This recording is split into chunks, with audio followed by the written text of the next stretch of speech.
Sir நான் கற்ற தமிழ் வந்து என்ன ரொம்ப உணர்வுபூர்வமாக எழுதின ஒரு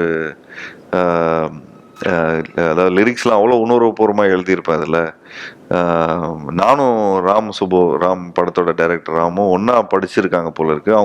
இல்லை ஒன்றா ட்ராவல் பண்ணியிருக்காங்க.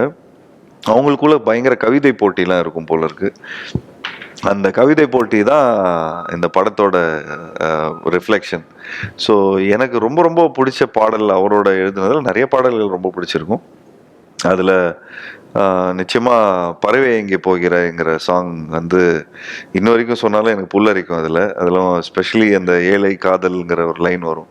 மலைகள் தலில் தோன்றுகின்ற ஒரு நதியாகும் அப்படின்னு. அஜ்ஜோ அந்த அந்த புல் பூண்டும் அதெல்லாம் பறவைகளாகும். அதாவது 2 வருஷன் இருக்கும் அதில். பறவையே எங்கே இருக்கிறாய் அழைக்கவே என்ன அழைக்கிறாய்ன்னு ஒன்று இருக்கும். அதே அதே டியூன் அதே இது செகண்ட் ஹாஃப்ல இருக்கிற சாங் உலகம் பிறக்குது கதவுகள் திறக்குது அப்படின்னு சொல்லி ஒரு லிரிக் வரும். அவர் பாசிட்டிவா இருக்கக்கூடிய ஒரு. So I think one of the finest lyricist. அப்போல்லாம் அந்த மதிப்புலாம் தெரியாதுங்க.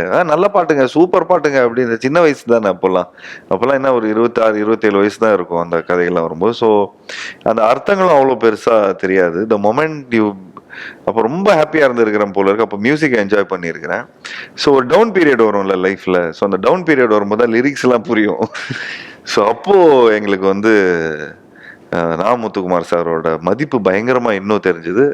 அப்போ நம்ம கொஞ்சம் இப்போ 40 வயசு ஆயிடுச்சா, அது இன்னும் உன்னதமாக வந்து மனசில் வந்து அவ்வளோ ஆழமாக பதியுது அவரோட லிரிக்ஸு. அவ்வளோ மனசுக்கு பயங்கர ஆற்றலாக இருக்குது.